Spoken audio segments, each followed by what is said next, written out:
So I'm going to talk today about bananas, and more specifically, software-defining system devices with the banana double split driver model.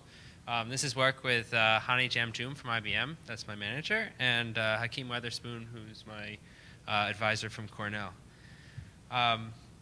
Okay, so to a lot of people, cloud pretty much means flexibility, and flexibility comes from decoupling device functionality from the physical devices themselves.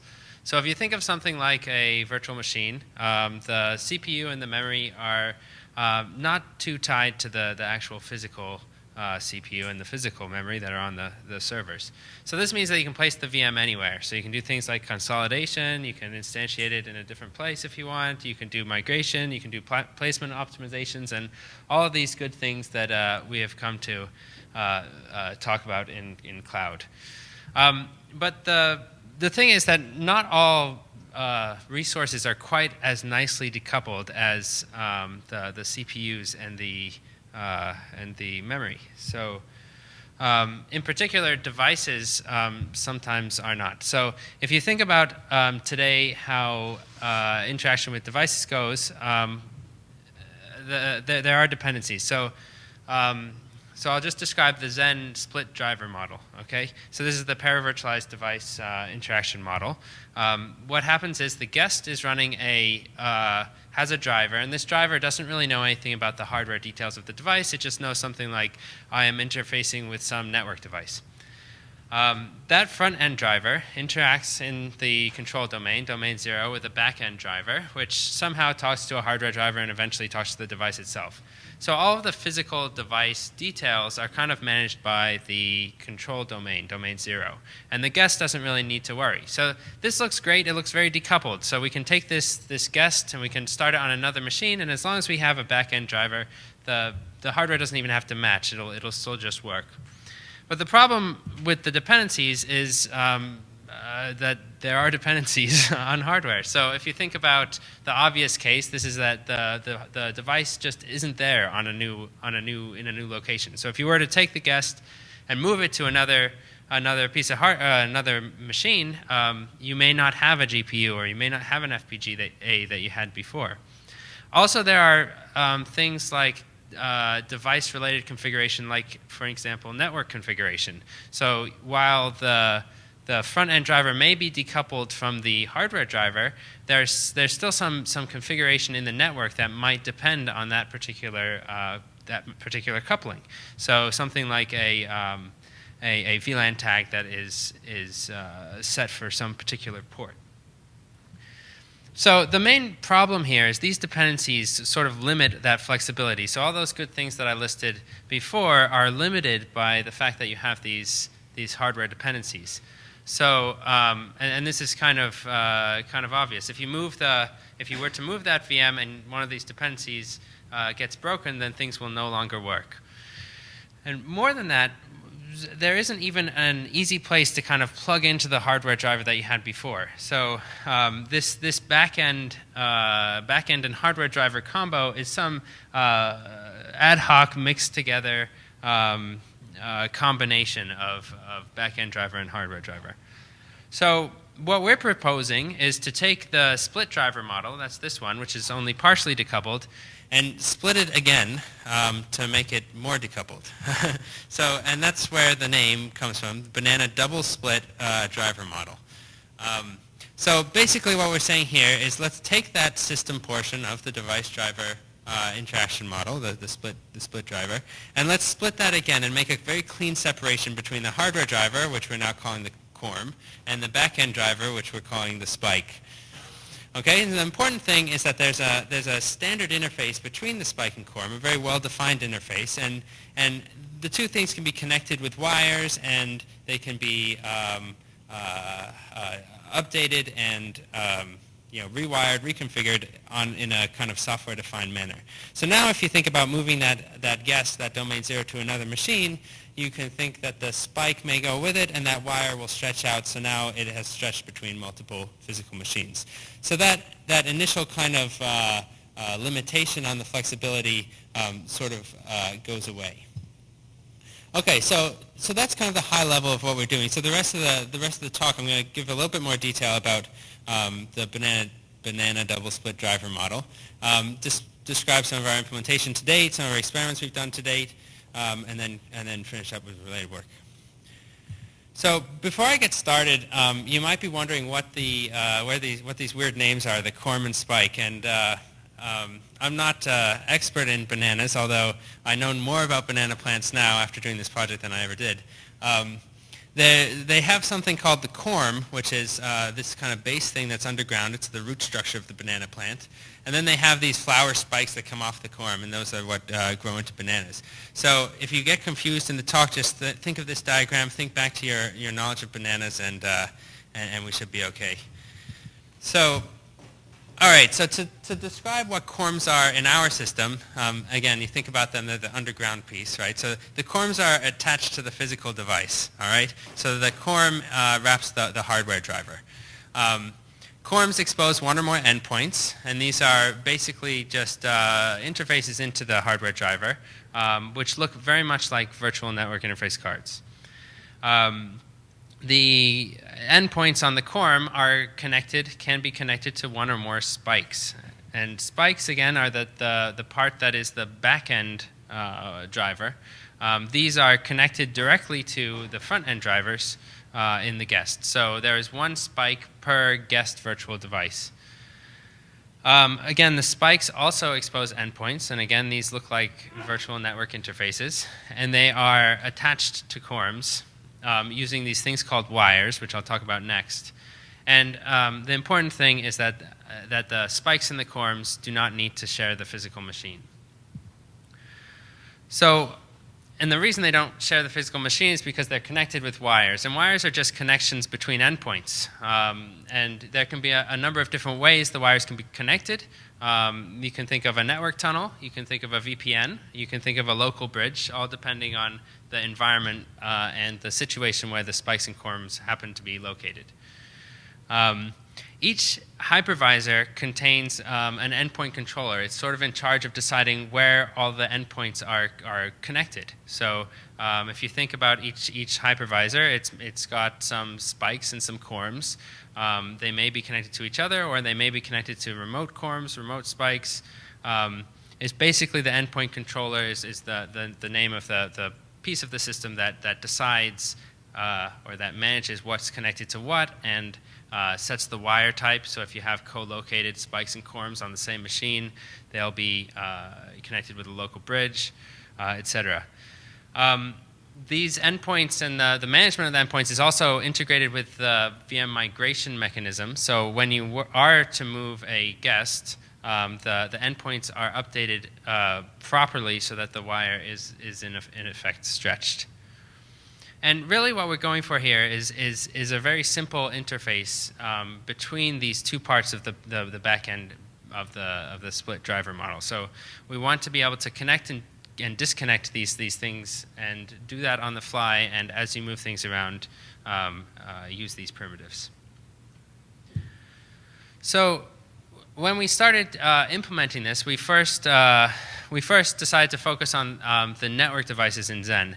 And we figured that this was sort of a natural place to start, just because once you have some of this remote spikes and corms connecting to each other, you're going to be doing network things anyway.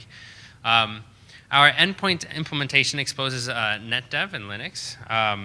So these are the endpoint. It really is a virtual network interface, and the way we attach them to the backend drivers and the outgoing and the actual physical hardware, the outgoing interfaces, is by grafting them together with something we call an endpoint bridge. So if you look at the diagram, now the front end is still talking to a back-end driver unmodified from the normal way that a Xen virtualized network driver would work, except now you have this endpoint which is connected to it via an endpoint bridge. The endpoint implements the wires. When packets come out the other end of the endpoint, this may be on a different machine, that endpoint is also connected via a bridge or a vSwitch to the outgoing interface. Okay, so we implemented different types of wires. So we we bridge them together if they're native, if they're on the same machine.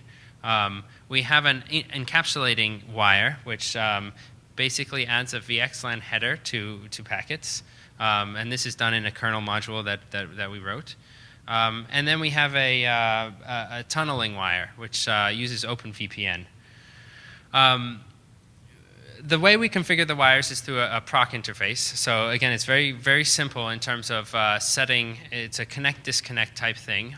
We interface with proc to say where the other end of each endpoint is. And we integrated this with live migration by simply updating the endpoints on the migration complete. Okay, so our goals with our experimentation, really what we wanted to do to start off with was to do kind of the most extreme test we could think of location independence. And so for us that was cross-cloud live migration, or moving a VM from one cloud to another and try to keep using the same Corm, which is essentially the same physical device. So I'll describe a little bit about that, and also we have a little bit of preliminary experimentation on the actual wire performance, because the wires are sort of a crucial part of this whole thing. Okay, so to be able to do this cross-cloud live migration, we needed a little bit of a complex setup. So we needed resources from two clouds, preferably that were under different administrative domains, because that's what makes it a little bit more of a difficult test. So we took resources from Amazon EC2. These are 4 times extra large cluster compute instances, and also local resources. And in order to get the control that we needed on Amazon EC2, we used the Zen blanket, which is some of our prior work, for a nested virtualization. So essentially what we do is we run a Zen system inside a instance, a virtual machine instance in Amazon EC2, and we also ran one back in our local just so we had consistency. For these experiments, we didn't worry about the disk, so when we migrate our VMs, we're just using an NFS server that's in our local environment. For all the measurements, we used netperf to compute the throughput and the latency. Okay, so these graphs on this page show the results that we computed from our cross-cloud live migration experiment. So the two VMs were communicating with each other using netperf the entire time, just continuous netperf traffic. And what happened was we have the two VMs on our local environment. They're both communicating together. We migrate one, we wait a little while, then we migrate the other. And so what you see in these graphs is what happened to the network traffic in the meantime. So you'll see that there's a big drop in performance. That's expected. At that point when the drop in performance was there, that's when one VM was on Amazon, one was on our local instance. The way that they are communicating is that the spike has stretched its wire out. So all of the traffic from the VM that was in Amazon is getting tunneled all the way back to our local environment before it actually gets to the other VM. So one of the takeaways here is that it worked. It wasn't really a small feat, I guess, to have this kind of connectivity. Another interesting thing that I think this kind of brings up is what happened at the end of this experiment. So you would expect if we left the Corm where it was that all the traffic would bounce back and all the way back to our local environment and then back to Amazon. And what we see here is that the performance came right back. That's because we played a little trick. We did something that we call Corm Switching. So after migrating both VMs, the dependency that they had on the physical network was no longer there because they were now co-located, and they could use a local switch to communicate with each other. So since the dependency was gone, there was no reason not to switch their Corms to the local the local network, the local Corm. And we see that as an example of where the performance was recovered. So the way to think about this experiment is not that the performance is terrible once you migrate one from the other. Of course it is. You have a lot of distance in between, but it's more like this is, again, this is an extreme case, and there are these concepts that this Corm switching concept can be an optimization that you can then apply once you start moving things around. And so really this is another example of the kind of flexibility that we're going after. Okay, so we did compute some more migration numbers. And again, for the most part, these are preliminary numbers, and we don't have a optimized environment or anything. Unfortunately, a lot of the numbers are a little bit hard to interpret because our experimental setup brings in a lot of overhead. We're using this Zen blanket layer for the nested virtualization, and that already increases downtime of virtualization or downtime of live migration by 43%. And the flexibility that we're getting for doing this migration is not for free. Our migration of the banana endpoints does give a further 30% overhead. But again, the main thing here is that we illustrated the possibilities of stretching and also the opportunities for improving performance, and we completed the cross-cloud live migration with 2.8 seconds of downtime. Okay, so we also did a little bit of brief evaluation on our wire types. So, like I said before, in our implementation we used a kernel module to implement an encapsulating wire, which basically put a VXLAN header on every packet. And we compared this with a bunch of other tunneling mechanisms. Really what we wanted to prove to ourselves is that we could do some kind of encapsulation with decent performance, because anytime you have these corms and spikes on different machines, even if they're in the same network, you're going to be doing some kind of encapsulation. So our results showed that our results were pretty good. We found that we did get a performance improvement by using our kernel module. The other interesting thing that kind of came out of this is that it seemed that using a kernel module was especially important in the nested environment. So again, this is kind of talking more about the experimental setup than the actual than the actual banana wires. But the things like context switches are magnified when you're in the nested environment. So just before concluding, I wanted to mention some related work. So if you're familiar with Zen, you're probably familiar with the block tap driver work. And this is really just a different cut point. So when you have a block device driver, the backend driver can be replaced with a block tap driver where you can do anything you like. Another piece of work is net channel, which focuses on continuous access to devices. We're really more interested in trying to get a programmable interface between the top halves and the bottom halves, and figuring out what kind of controller can be built out of those, and how to incorporate things like the Corm switching and things like that in a sort of a central brain for this. There's also been some specialized solutions for things like high performance network cards. So there's a system called Nomad, which focuses on these kind of network cards that sort of like people were mentioning earlier, that bypass the OS completely. Also some work in USB. And of course, another way to handle network dependencies is through virtual networking. So, and there's been a ton of work in virtual networking with VL2, Netlord, Violin, and others. So just to summarize, so I've described our work on the banana double split driver model. And really the goal here is to decouple the virtual devices from their physical devices. And ultimately we're looking for the mappings between the virtual and the physical devices to be software defined, and those wires to be able to be plugged and unplugged and things like that. So far we've just looked at the network device. We picked a very extreme situation to test it on, demonstrated some cross-cloud live migration. And there's a lot of things to look at in the future. Like I said, we're very interested in seeing how to build a controller that can manage these mappings and what kind of things we can do with that. Also, Corm switching.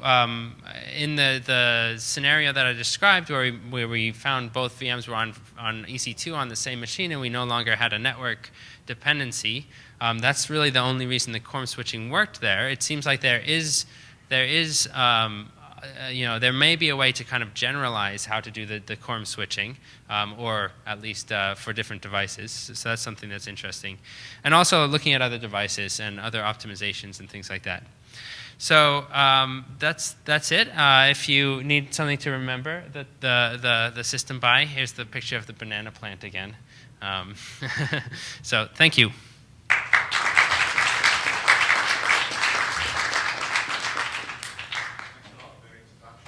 Okay, question?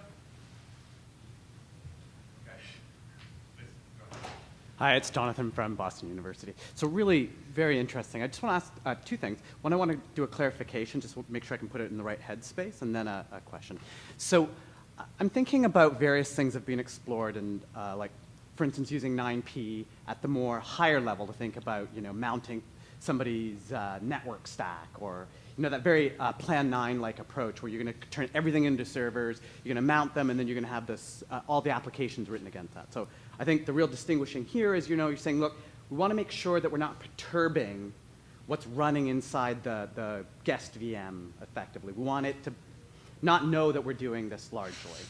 Yeah, that's right. That's right. The guest VM, ultimately, we want it to be completely oblivious to whether or not a device even exists on the physical machine. So I guess then on the other two pieces of work that I was trying to fit it into my headspace, and one is the sort of things like ATA over Ethernet or iSCSI, where now you're sort of saying, well, no, why don't we just take it at the bus level? And if we put it at the bus level, well then, yeah, you get the same sort of advantage. Now, I think the difference here is you're saying you just want to be more general to the various types of devices? Well, yeah, so we want a general framework that works for a lot of different types of devices. And really what we're interested in getting at is not so much whether or not they're accessible and whether or not they're always accessible, but more what is the right programmable interface to have so that you can move things around and you can get to something that performs well. So you have the flexibility if you need it, but you shouldn't use it unless unless you absolutely have to, right? And so you can make, so if you think of like something like software-defined networking, we wanted something like that, where you're kind of programming these things, you're moving the VMs around, or maybe you're moving the wires around in the Corms, you're switching those, and eventually you get to something that performs well, and then you have the flexibility plus the performance. Okay, so larger than the transport, might as well, I mean, you could have as well, within your infrastructure as the wire components, might as well, you could have run like iSCSI or whatever totally. you wanted as transport. Yeah. The transport can be anything. Okay, good. So I got that. So then the last thing is what you touched on. You mentioned, so in these worlds where we are moving to a lot more hardware support for virtualization, where largely we are actually going to be doing SRI, steered interrupts and so on. In that world, doesn't that cause a problem because we're effectively cutting out that flexibility point because we're actually putting it directly into the guest VM at that point? Yeah, sure. I mean, I think it's an interesting issue in general, which is, even if you think about the hypervisor, right, and when the hardware or the hardware support for that came about, you lose some amount of control if you're just, if you're saying I'm not taking as many interrupts as I used to, you're losing some of that control. So the question is whether or not there can be in some of these device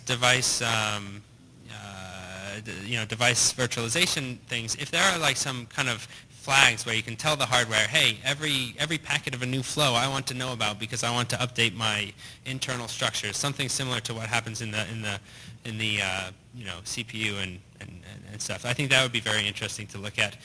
In general, yeah, if you need control at the moment, then you lose a lot of that ability.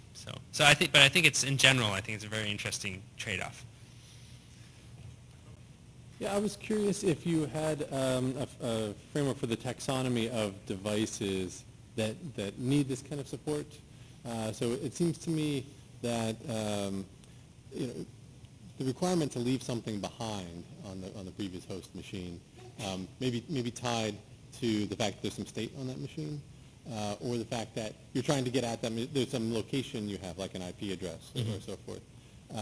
But other kinds of devices may not need this separation. If it's a compute-only stateless device, maybe you don't need to. Is that a correct? Yeah, sure. So if the device is very well decoupled, then your job is done. I don't see that you really want to leave things behind. It's when you have these dependencies that you're trying to get around. That's really what we're focusing on. Okay, and so are there others? There's state and there's sort of an addressing location kind of. Yeah, so in the kind of like biggest way we're thinking is like there's either some kind of configuration that has to do with having that particular device, right? And this is like the network configuration case, right? Like the IP address, right? And then there's the other one, which is just the availability of the device. And in terms of an exhaustive list or taxonomy, we haven't really done that. We have been thinking a bit about different ways to kind of or different ways to kind of dig in at what the real dependencies are. Because on some devices it's almost like you could do something like you moved and then you switch to an emulated version until you need it, and then maybe you switch back and then you start using a real version, right, of the real hardware again. You might have that kind of opportunity for certain devices that may not be as performance centric, right?